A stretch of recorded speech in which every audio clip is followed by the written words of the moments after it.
Good afternoon, everyone. We're honored to welcome you here today for Nothing But the Memory, an artist talk with Marianne Peters. Please join me in welcoming Marianne. When I agreed to do this exhibition, it was a little bit contentious. Ellen Ito is very convincing as the curator here, and Jess, her cohort, they both agreed that I should be able to do this piece, which is called Impossible Monument on My Eyes and My Head. It's made out of baking flour. It's made out of a combustible, and it's a vegetable. It can bring on varmints. But they said, we don't care. We want to see this piece. I had made it before in 2015. And it kind of launched a whole series of exhibitions that I've been doing called Impossible Monuments, or at least pieces that I've been doing called Impossible Monuments. I want to give you a little bit of background because I haven't always made work that was so culturally specific or even politically active in the way that it's received.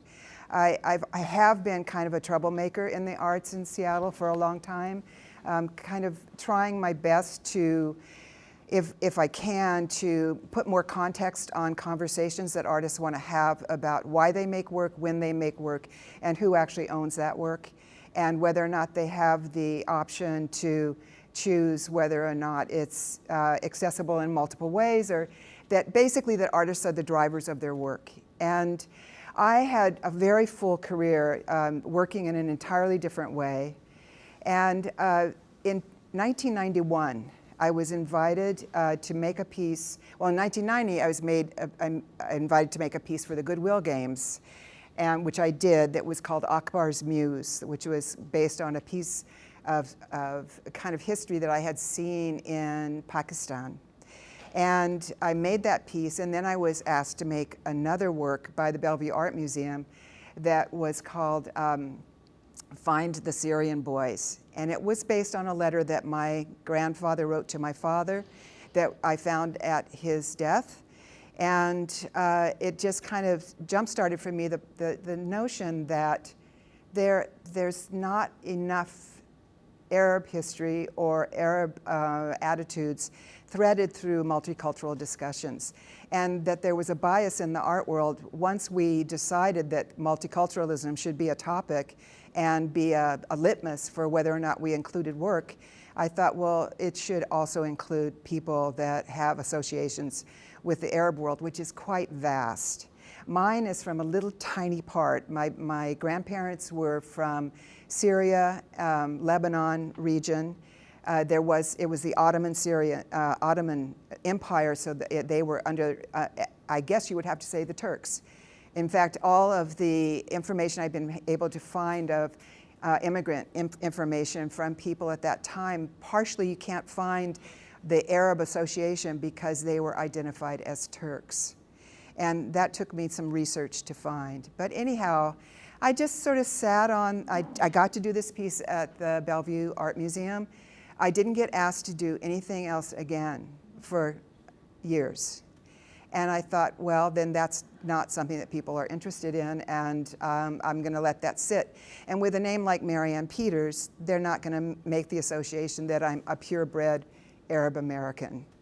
My family name would be Boutros, which means House of Peter, and was changed when my grandparents came to this country. It's a very obviously common story of people having their names changed. And then when the explosion and Timothy McVeigh's heinous act in Oklahoma happened, and the first communities that were literally assaulted or insulted were from the Arab community in Tulsa, in Oklahoma City, I mean. I thought, wow, something's going really haywire here. And then 9/11 happened, and I thought, well, the last closeted people in America are going to be Arab men, because you don't want that affiliation given the way that we have responded to what everyone will agree was a horrible experience, but it has a multifaceted history that made that happen.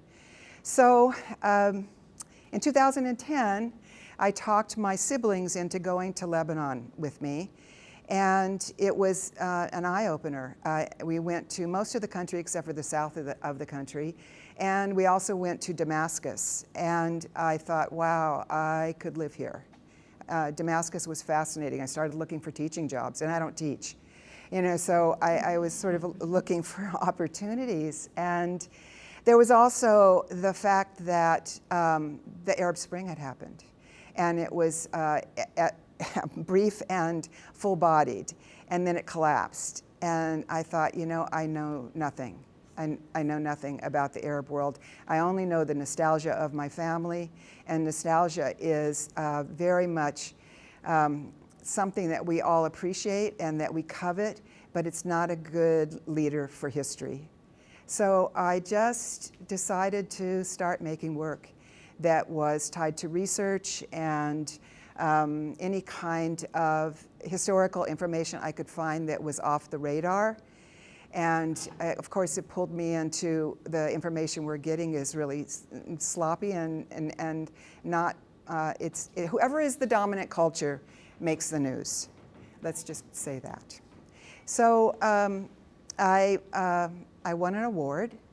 I got a grant from Art Matters Foundation in New York. And then I won a kind of a very questionable award called the Stranger Genius Award. And that gave me $5,000.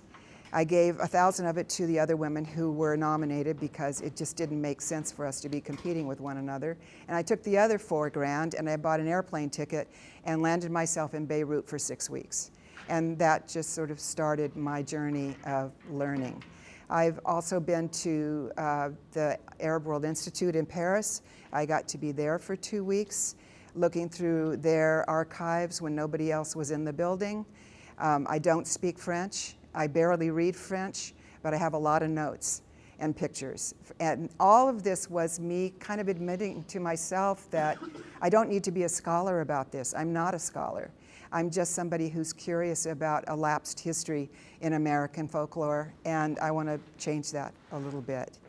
So I'm just going to kind of go through the work I've been making. Most of it has been in the last decade.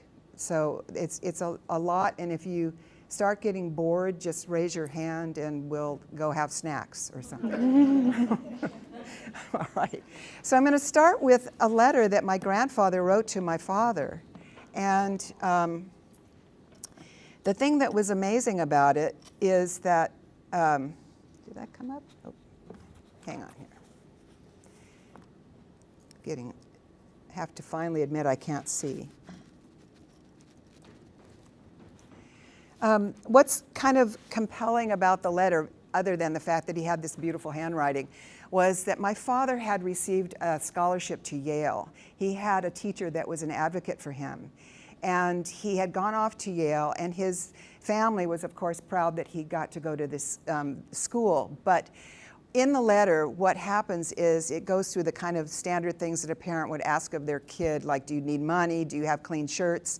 And then in the middle of it, he starts reminiscing about Lebanon, and in particular around Beirut, and about the water, and just how beautiful it was, and how happy he was that my father had actually met a professor who had been there and understood it. And if you look at the top on the second part of the page, he says, if you can, please find the Syrian boys. So I made a piece for my father called Find the Syrian Boys. It's a little overstated. I'm sure my dad would be like, Marianne, tone it down a little bit here. But it's an 8 by 20 foot painting that I made that just kind of looked at family names, looked at the kind of metaphors for imagery. It's like an uprooted tree as a kind of metaphor for being uprooted. The colors, the red, yellow, white, brown, and black, those were for the longest time how we differentiated the census populations in this country. It was by color coding. So thankfully, we've gotten a little bit on the other side of that, but for the longest time, that was how you were identified in the country. And I used a bee system, the honeycomb, because it's a really complicated system. And I made it up. I just made it up. My grandfather came here on a boat. The legend is that he had to leave at that time, which would be the turn of the end of the 1800s, turn of the 19th century there, 20th century, I mean. And he wasn't actually leaving because of duress. He was leaving because there was opportunity to come to this country. And if you had any kind of Christian affiliations, which there were various communities that were Christian-centered in Lebanon, then you were exempt from Ottoman Syrian law to be conscripted.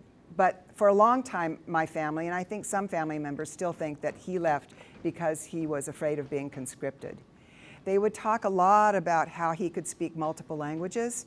I'm sure he could speak enough to get from point A to point B, but I don't know that he was a versed linguist in 5 or 6 different languages. But for my family, that became, especially his children, that became this method of honoring him and also being proud of him that he was that versed. The Bellevue Art Museum asked me to make an installation, and I thought it was actually for a jewelry show. And I took the covers of fluorescent lighting and put them on the floor so that the floor glowed like crystal. And then I made this table on an uprooted tree and put the names all around the room of my family. And what you can't see is that 2 things. When you look into the table, there's photos of my family. When you move, it moves immediately. So all you're left with is memory. And in truth, that's a lot of how history is formulated for all of us, is based in memory. And it takes a certain amount of chutzpah to think that you can chase it down in a much more aggressive way, in a more particular way. But what you can't see is I built the piece with slanted walls and rigged a water system behind the walls.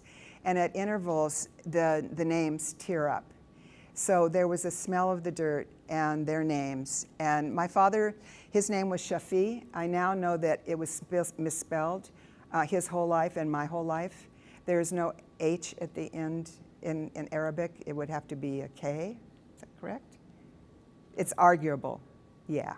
And but everybody called him Pete. His last name was Peters. My last name was Peters. He was called Pete Peters, yeah.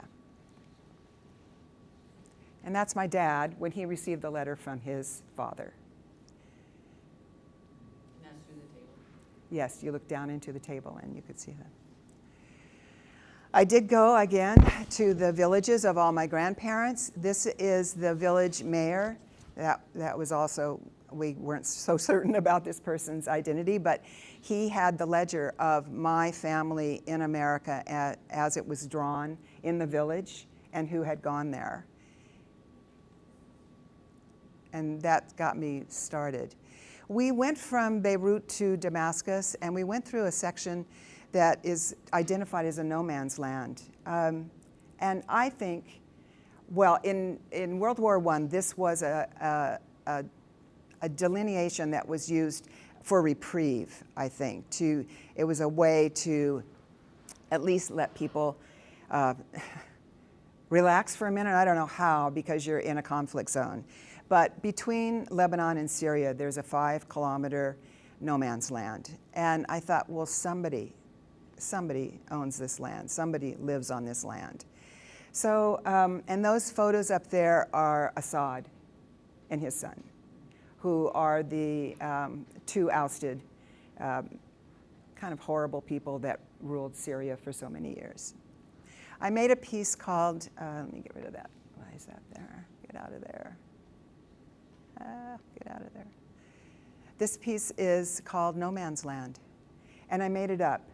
I just started drawing it, and I didn't understand that Beirut was, overshadowing Beirut is a mountain range, Mount Lebanon, and it runs the full length of the country. And I just kind of intuitively drew this piece and thought, somebody's talking to me. What are the dimensions of that? That last piece, it's 4 by 6 feet. Yeah. This, however, is 5 by 14 feet. This is called Map to an Impossible Monument. I started trying to understand how we honor history and how we choose our words carefully and our sites carefully in a way that in many instances overshadows what's some of the more pertinent history, which is the parts that are just the common people making their presence felt.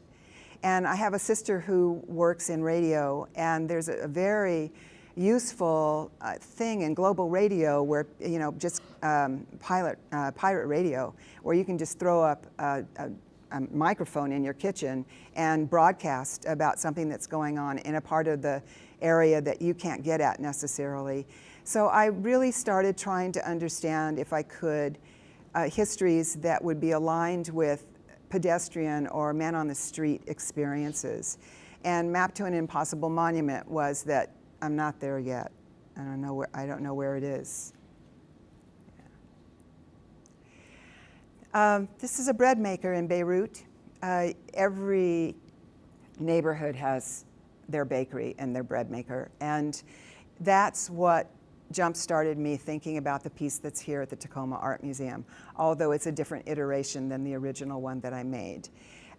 In Syria during the Civil War, what people don't understand is one facet in conflict zones is crop degradation. What happens with crop degradation? In Syria, there was a drought in an area of the country that had been long-standing, like possibly hundreds of years. And the government hadn't responded to that in a way that was beneficial to the people who lived there. And there were several conflicts that occurred between the government forces and entities in these communities. And many of the ones that happened in most current Syria ended up leaving their land and going to urban centers. If you're a rural person and you end up in an urban center, you don't have the chops to live in an urban center immediately. You have to learn that. And I just thought, wow, people don't understand that at the kind of the most fundamental ways is bread. So I went to a little foundry here in Tacoma called Two Ravens and said, can you bronze some pita breads for me? And they said, sure. And so here I am. These are, I'm sorry I was going to bring them. I forgot to bring them.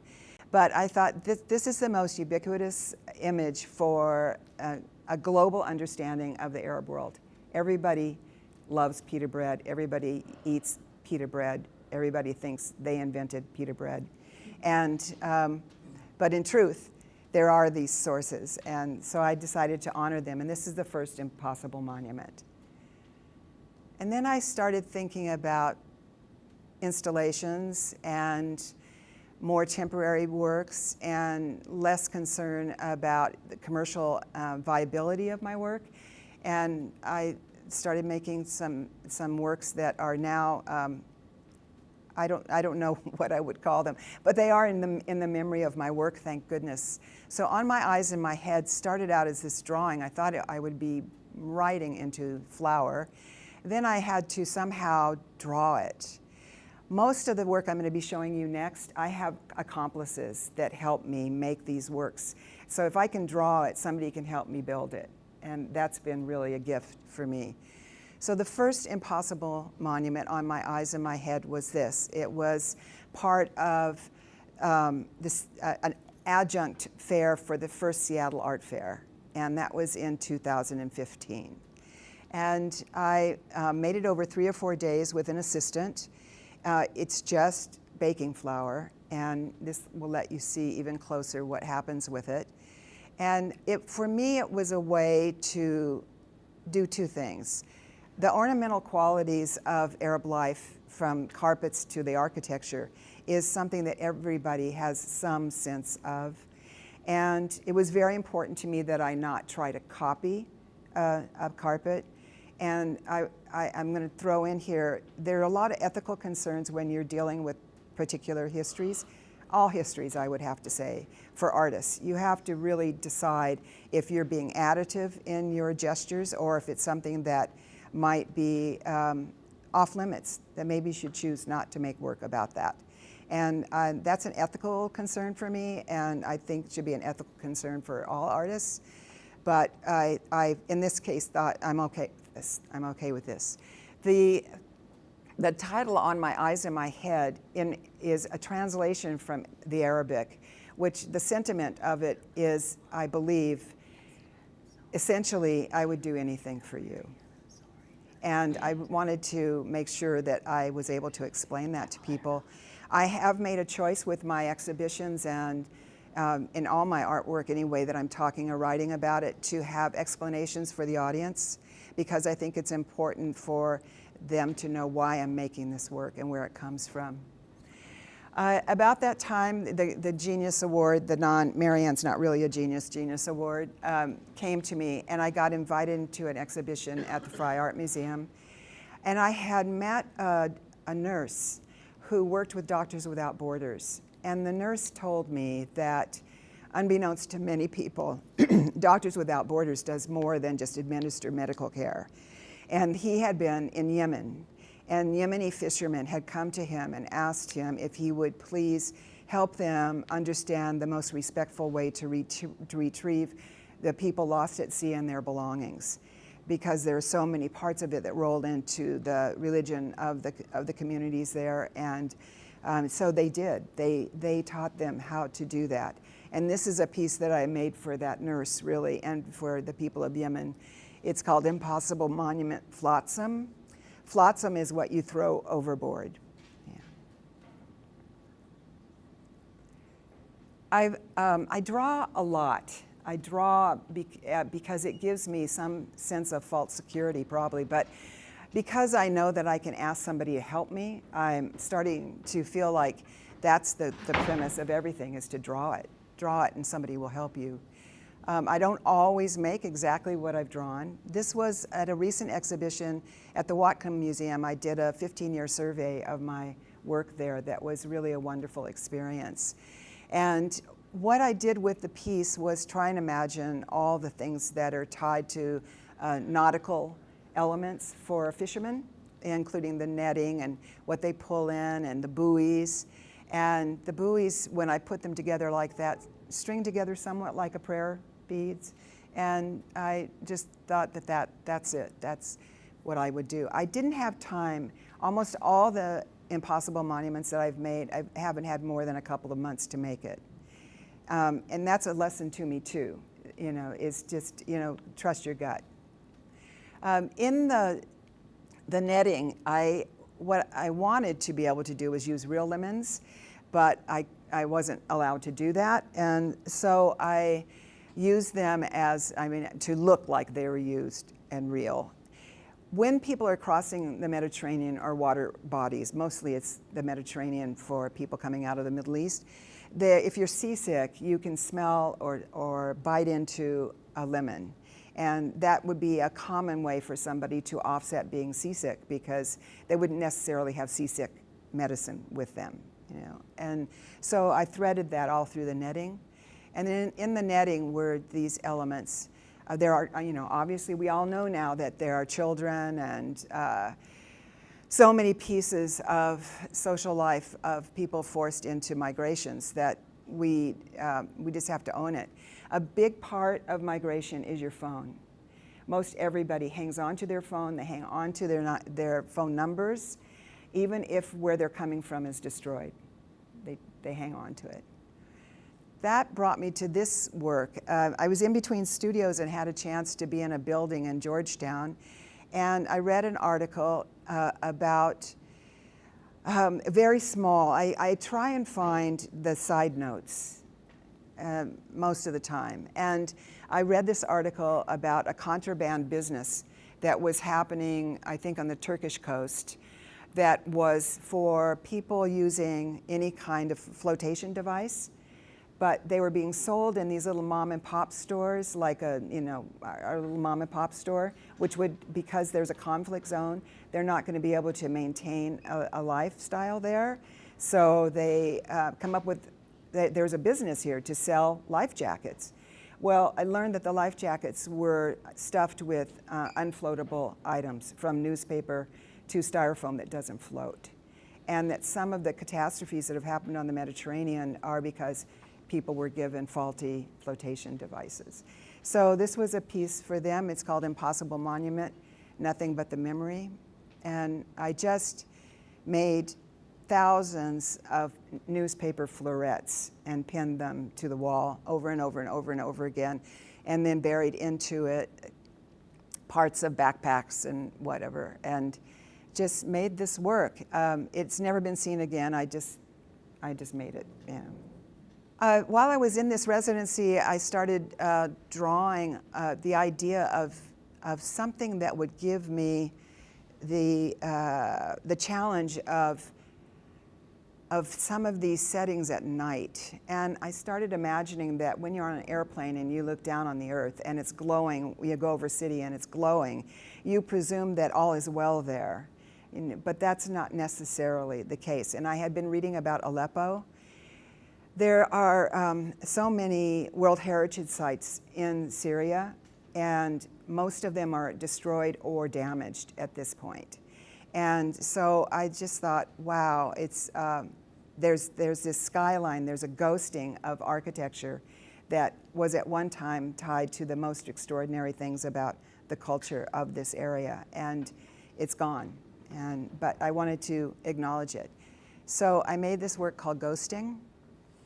It's just cheesecloth that I made into cubes and burned, and had the help of people there. And it was sitting over a cement floor that I kept looking at the cement floor thinking, it looks like a riverbed. I'm just gonna make it. Aleppo has a river that runs near it. And so I thought, well, I'll just take that point of departure and make the work. So, are you with me? Yeah. Anybody have questions so far? I don't mind not waiting. You okay? Okay. I remember visiting you and doing this in Beirut. Oh, great. And you're like, it's under your feet. Because I was like, where is that? Yeah. Yeah, people were just stepping on it. Step on it, Yeah. Yeah. Which, So what's the material, I guess is what I'm trying to it's cheesecloth. The white is. The white is just a pin, a pigment pin. Yeah. Yeah, I'd like to do this one again.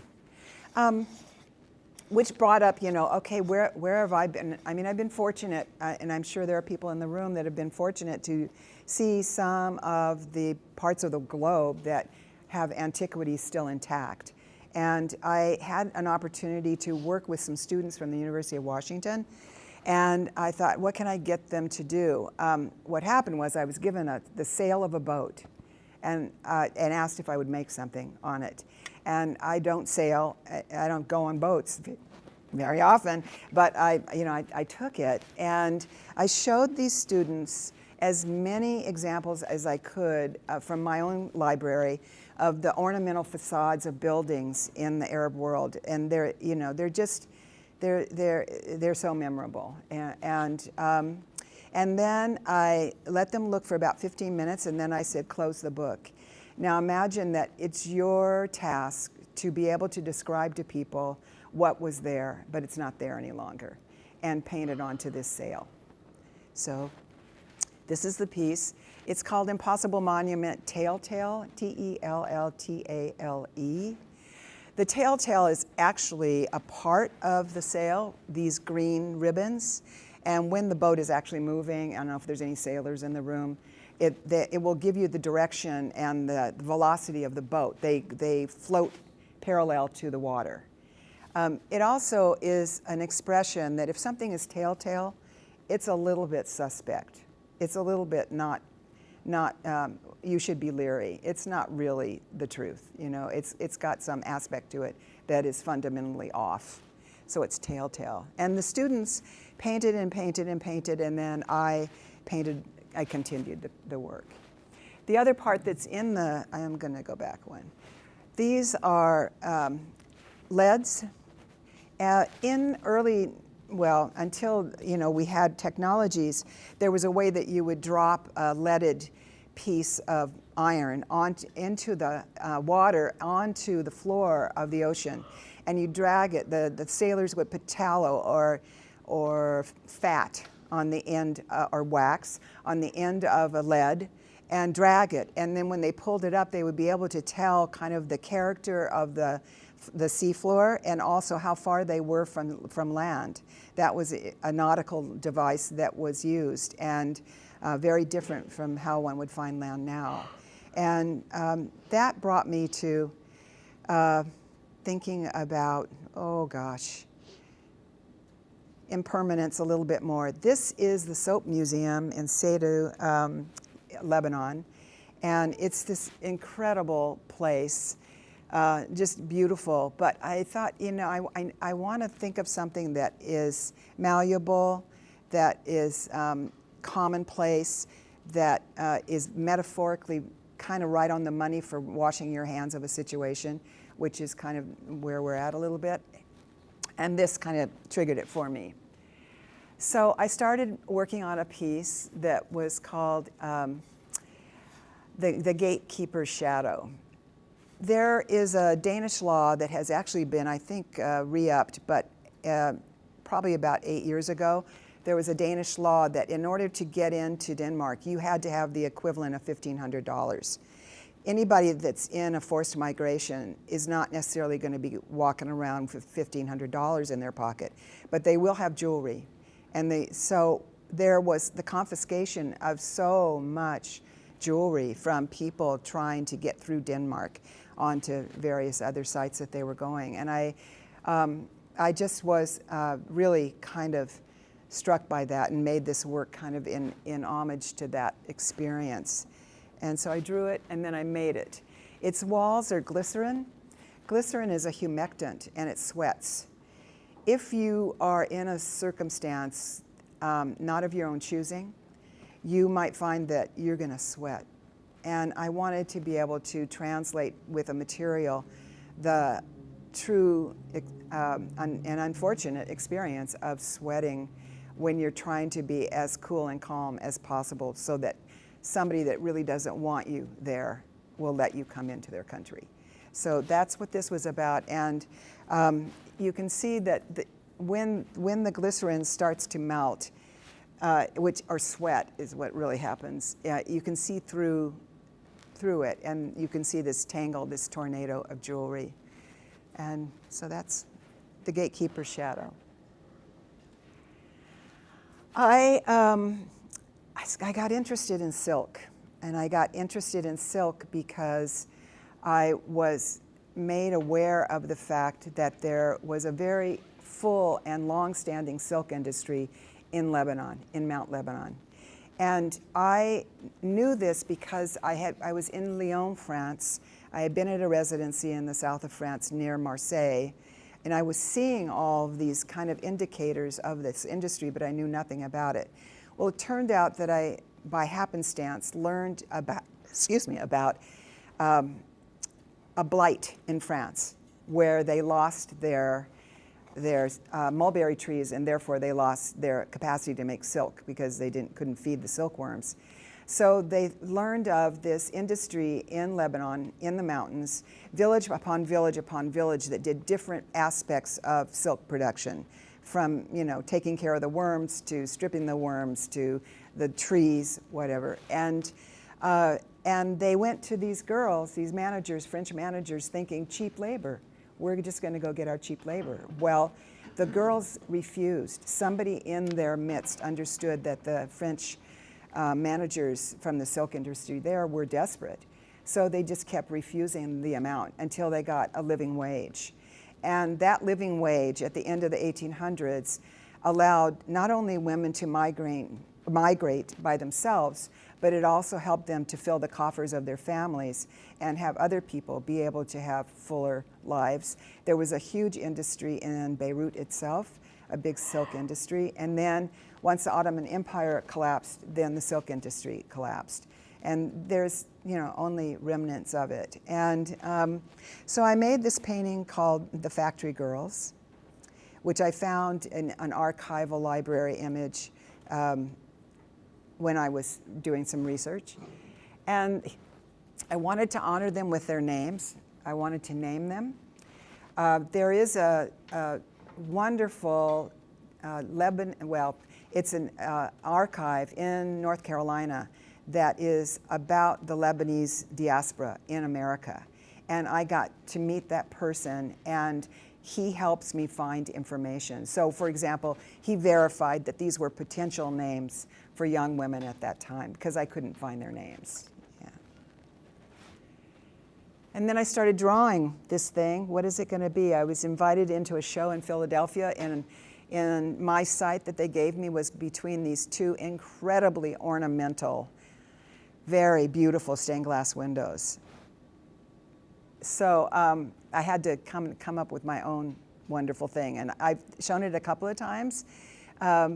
It uses all the elements of silk, from the silk pods to silk pieces, and also, again, I'm using the glycerin at the top of the piece. You can see the glycerin, and their names are all the way through it. And this piece is called Impossible Monument, The Threads That Bind. And this was for the factory girls of Lebanon. A side note, which was crazy, was an aunt of mine that I speak to on occasion. She asked me what I was doing, and I said, I'm making this piece, and described it. And she said, well, you know, your grandfather was a silk farmer. Your great-grandfather was a silk farmer. And I said, what are you talking about? This has never come up, not ever in the family. No, nobody. She said, oh yeah, he owned land, he was a silk farmer. She thought he owned the land. He didn't own the land. He probably had been given what would be like, you know, he could farm the land because the Ottomans owned the land. Yeah, but, she said when he was dying, I went to visit him, and he was laying on his bed with his hands in the air, and he was fiddling with something in the air.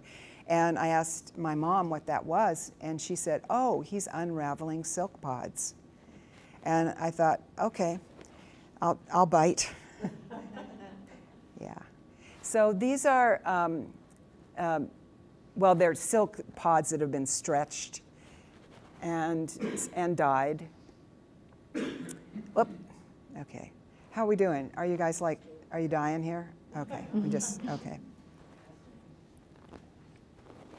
That's good. That's a good answer. Fascinating as we want. Okay. This is a piece that I loved making. I loved making this piece. I read about a Tunisian philosopher, a man named Ibn Khaldun, and he was one of the very first city planners and philosophers. He was a hybrid genius person, and he gets referred to sometimes in scholarship about city planning in the cities in the Arab world and things. And he was noted for saying, the world is a garden, the walls are the state. And I stole that. This piece is called The World is a Garden, the Walls are the State. I made it with a kind of product that's called aramid honeycomb. So when you see it mostly up close, you don't see it. But when you back up, you see that it's a box inside a box, and that the interior box is covered in flowers. And it looks like this from the top. Yeah. It's called aramid honeycomb. It's an industrial product that's used to hold up airplanes and to make HVAC systems work. And yeah. And I've used it a couple of times. The table, the very first piece I showed you, Find the Syrian Boys, that table was aluminum, aramid honeycomb, yeah. So, I a couple of years ago did a show at the Frye Art Museum. And they asked me if I wanted to show a series I'd already completed, and I said yes, but only if I get to make something new. So they said, okay, you can make something new. So clean the air filter.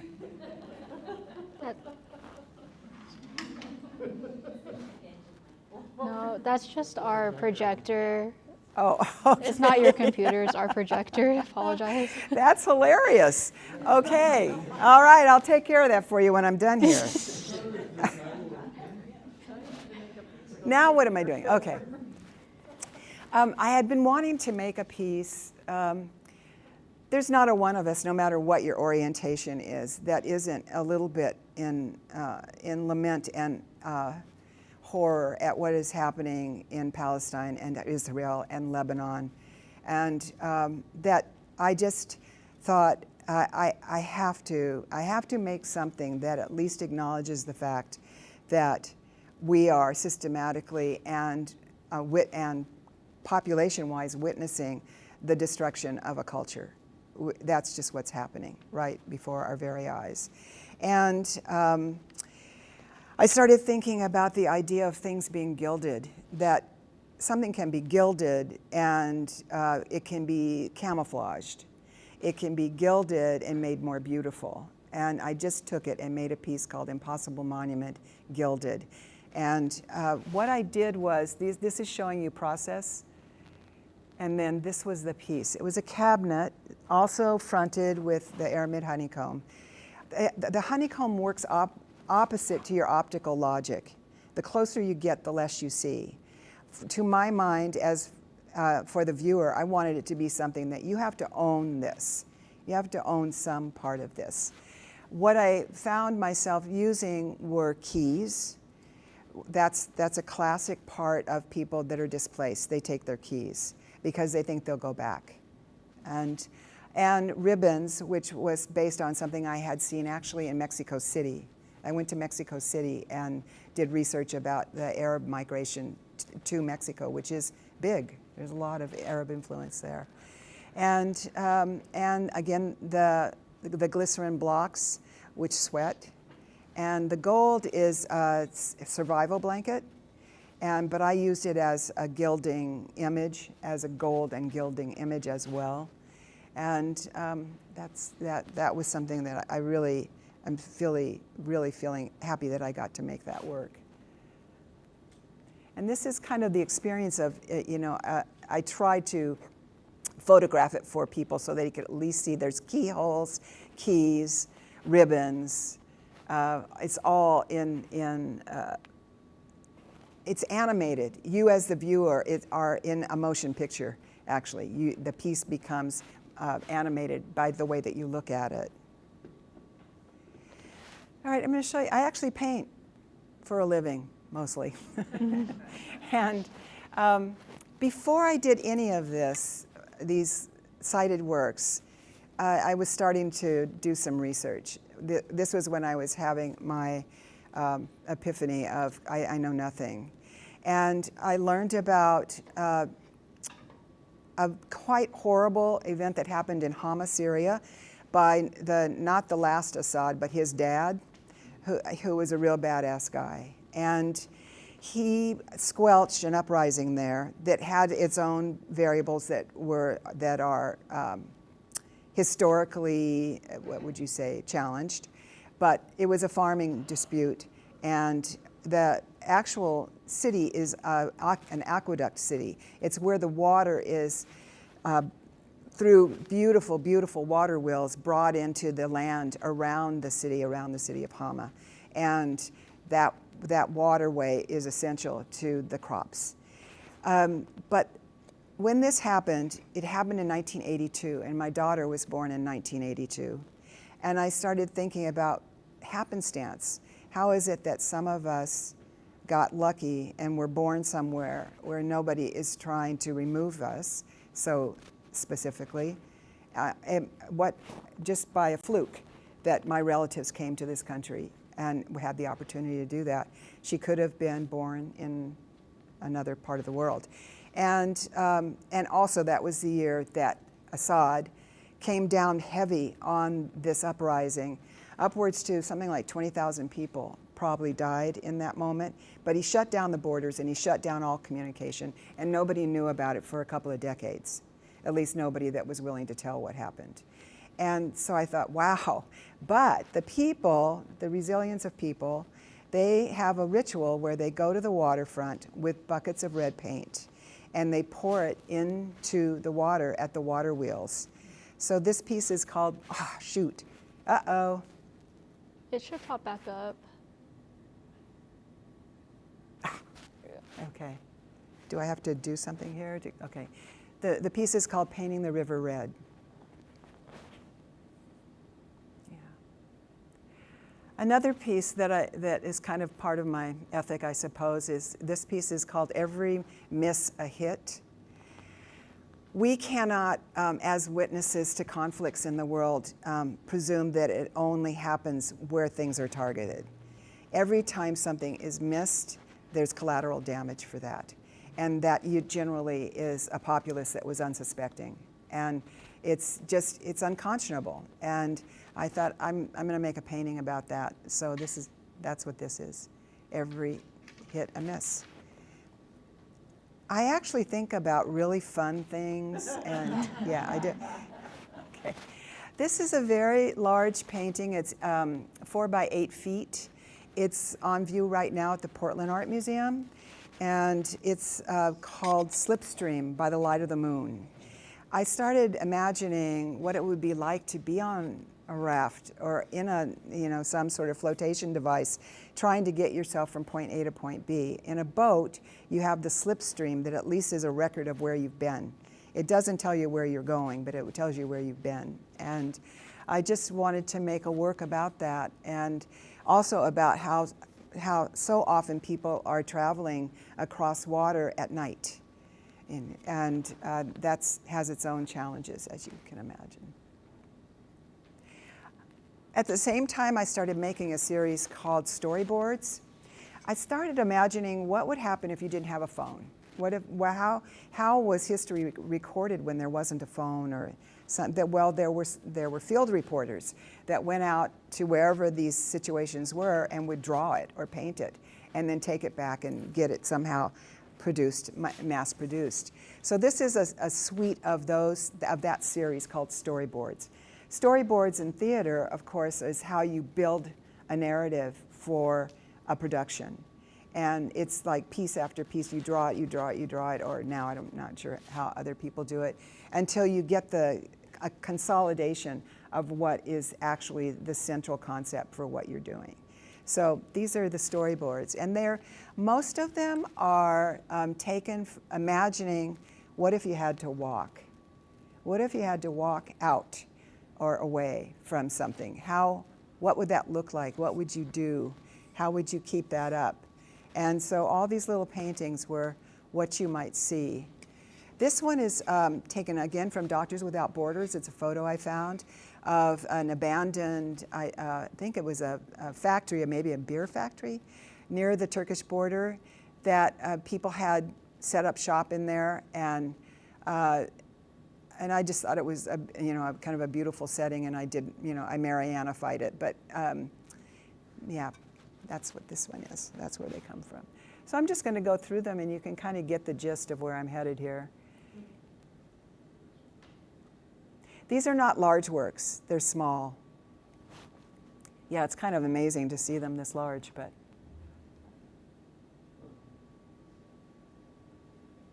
This is taken from one of the Italian rescue boats on the Mediterranean. Yeah. This piece is called Field. A war tactic, a conflict tactic, is you burn the food source. You just burn it. It still can be beautiful in the end, like this, but now the land is fallow. It can't be used. Yeah. Can you tell I'm a pacifist? I'm not really a, yeah. Marianne-ified it. How would you describe Marianne-ifying something? Oh, just the way I paint, and choices I make with, what stays and what doesn't. Yeah. This was after reading about a site that was a garden, and a locust came through, not a locust, a swarm of locusts came through, and the photograph that I found was like, wow, it's still quite beautiful. Somehow nature will maybe save us in the end, but that was kind of the impetus for me to make this painting, and I just made it twice. I made the site twice. This piece is called Nightingale. Nightingales are symbols of, obviously any bird is a symbol of freedom. and also that they have significance in Arab folklore, nightingales. Yeah. This is called the opening. One thing I don't do is, or very often, except for that one image you saw, is put people in the image, especially on ones where I'm notifying the viewer that this has been a point of either contention or collapse for someone. I don't think it's really ethical of me to show the people. The people have already suffered once. I don't need to have them suffer again by me trying to illustrate their suffering. I just have a problem with that, so I don't do it. I made a series called This Trembling Turf. And I've shown the whole series at the Fry Art Museum and some of the series at this show that I just did at the Watcom Museum. And this came from being in Beirut, doing a residency there. I was at a place called the Arab Image Foundation, which if you ever want to look up what the Arab world looked like through the last couple of centuries, it's started by photographers. And it's over 600,000 photographs. And there is an archive. You can log on to it. It was their way of saying, this is what it looked like. This is what it was, what this place was. And I learned that there was a mass grave under the only golf course in Beirut. And I thought, that is horrible, and is that true? Well, because of its siting and where it was and who was involved in it, it's aligned with the Sabra and Shatila camps, the Palestinian camps, and a very heinous event that happened there, and many thousands of people died. And it was also something that had to be erased as quickly as possible. And that's the news on it. It had not been verified by the government or by anybody else. People would say to me, yeah. But it had not been verified, and I thought, okay, I cannot use those specifics. I need to get at this in another way. So I started looking at forensic archaeology and forensic anthropology and saying, how do they find things underground? And the way they do it is they use a device. It's just like a sonogram. They're just skimming the earth with a device, just like you see those folks at the beach looking for jewelry. And it's the same thing. And so I made a whole series called This Trembling Turf and tried to paint it as if you were standing underground, what the earth would look like, having to hold on to these secrets that were so powerful and uninvited. Yeah. So. I had a question. So that last one, it's just tiny, tiny little marks, right? Like Exactly. and do you do those yourself? And then, Oh, yeah. and then is it white on black? Or do you Yes. put black on They're white pigment pens, and each one of them is just me and good music. This one is called This Trembling Turf, The Waters. All of them have some place in them where there's a pulse. When you find something underground, there's a pulse on the device, and it tells you what you've seen there. And so I'm not going to show you all of them. I'm going to show you some of them. What size are they? They're big. They're 4 by 5 feet, or 5 by 4 feet. Yeah. And we place them at just kind of a little above normal eyesight, the height. There's these median lines that when you're installing artwork, we put them a little bit higher so you'd be a little bit underground.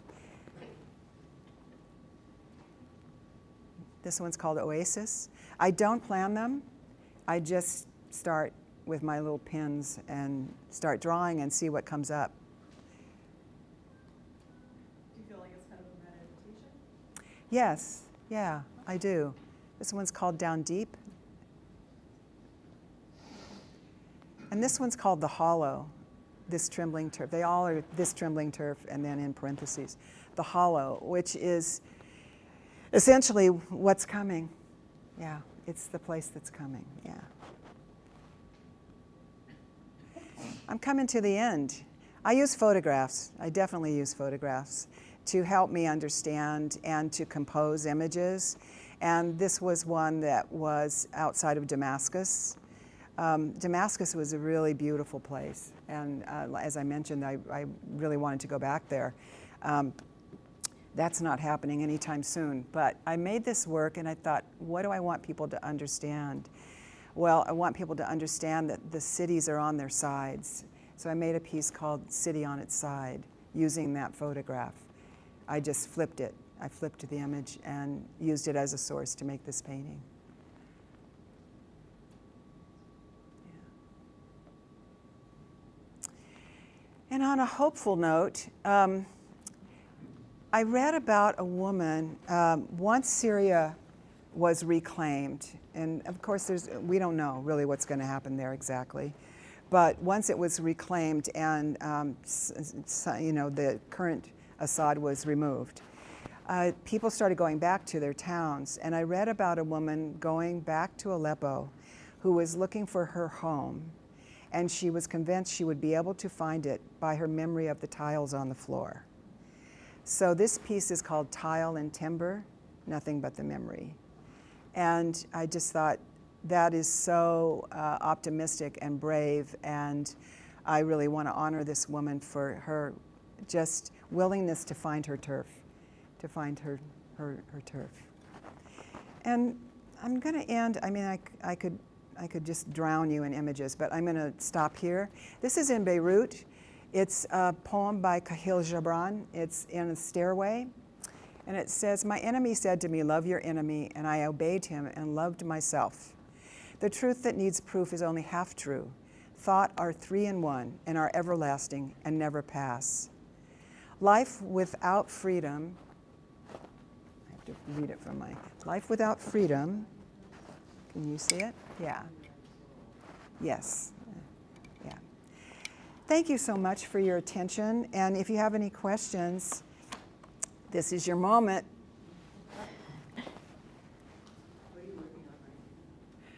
I'm just finishing a really large commission in a home. I'm working with an architect, Jim Olson from Olson Kundig.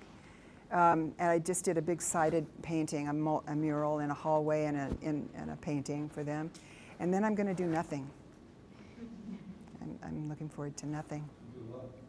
Good luck with nothing? Yeah. I know I'm kind of a sucker for something, but I've had a really interesting couple of years and enthusiasm about my work. And truthfully, there was a point when I started doing this work that I just showed you, which is now 10 years in. I was at a point in my career where I thought, no, this is not happening like I thought it was going to happen. That I would make work, I would make a reputation for myself, I would get a museum show, I would, blah, blah, blah. I had all these things. And it was a linear notion, which is so wrong, but I had not worked that way. I'd done things sideways, I've always been involved in civic discourse. I worked in women's prisons with Pat Graney, a choreographer. I just have done things that are, I feel, as important to the work that I make. But I just wasn't, the professional art world, such that it was not calling my name. And so I thought, I'm not calling yours either. I'm going to do whatever I want. And I started making this work. And I really feel like also, at least I hope that for anybody that has a cultural association that they feel strongly about, that they honor that in whatever way they feel they can. And I'm not a total proponent of only if you're from that culture can you honor that culture. I feel like we should all be honoring all of it, because that's the premise of America. Come on. But I don't know what I'll do next, but I don't think I'm done with this. I don't think I'm done with this. So, any other questions? It just brings up, I'm just recently working with a group that is trying to help the people that are in the ICE detention center. Uh-huh. And I'm pretty recent to be home. When you find out you're actually living next to one of these places, and the history that comes from internment camps, concentration camps, and I'm not being political, just like being housed but not having any voice. And so somehow this whole talk really connected to me, in this, what's happening right now in this particular area. Yeah. I just wanted to say that during the home, I really connected to you. Oh, thank you. There's nothing shameful about being political. Yeah, yeah. Anybody else? I mean, there's not a dumb question, please. Yes, it's made at Flower, and I'm happy to walk over there with you. Yes, it is. It is. Yeah. Yep. And so what happens once the exhibit's done? Like, how do you move something like this? I just You don't. You scoop it up and throw it away. Yeah. Yeah. You scoop it up and throw it away. how does that feel like to have worked so hard on a piece and then just have it sort of, is it cathartic to just sort of scoop it away, or do you Well, it's only art, you know. I mean, it's like, you know, and I can't feed somebody with it, which does make me go, Marianne, you just put 300 pounds of flour on the floor. One could question that, you know. But I hope that my reasoning for doing it is what carries it through. And there's an explanation of the piece so that people know where it comes from and why I made it. Yeah. But we didn't think it would survive. Yeah, I had only had it up once before for a month. Yeah, it's been 9 months. When you throw it away, where do you throw it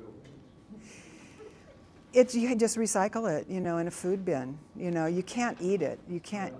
Yeah, it's dirty now. You know, you can't really use it. Well, I built it here with Ellen Ito, who is the curator here, who is crazy that she built this with me. And we only had a couple of catastrophes. One was a toddler, you can tell, because there's a parental arm that's yanking this kid from the camera. And then somebody that just walked into it, and I don't know how because there's a rope around it, but she did it with me. I made both of them intuitively. I have templates, and I know that, you know, I want it to be beautiful and I want it to be patterned, but I don't know how to, I make it up as I go. Yes? That's the question I had is, when I'm looking at it, do you have a bunch of small things that you put? Exactly. Oh, Yeah. small decorative things and then sort of. Yeah. Yeah. Yeah. Yep. I just wanted to say thank you very much. I think that You're welcome. The courage that you've shown, like sort of saying, I'm going to attend to what matters to me, I'm going to attend to the history, and I'm going to attend to what the atrocities that are happening right now, and that I'm going to learn Yeah. where it came from Yeah. and what that means. Thank you. Yeah, and it helps to have people you can talk to. I have a good friend who's here now that I learned from him, talking to him. And I have a very smarty pants sister who's an activist and has been in radio. And so I understand that I am an interested citizen, but I'm not a scholar and I have no expertise.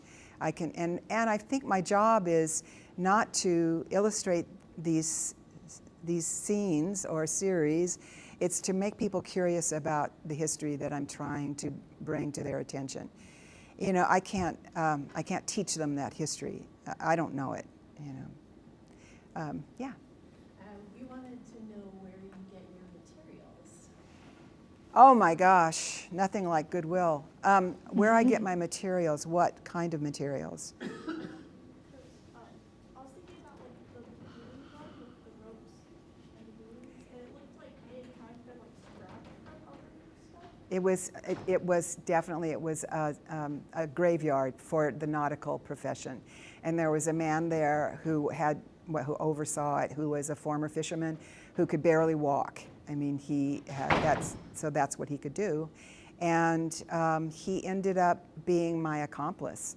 So I would go there and say, I need nets, and he'd go in the back and pull up nets, you know, and I could choose whatever I wanted, and you know, it cost me $1. You know, it's just ridiculous.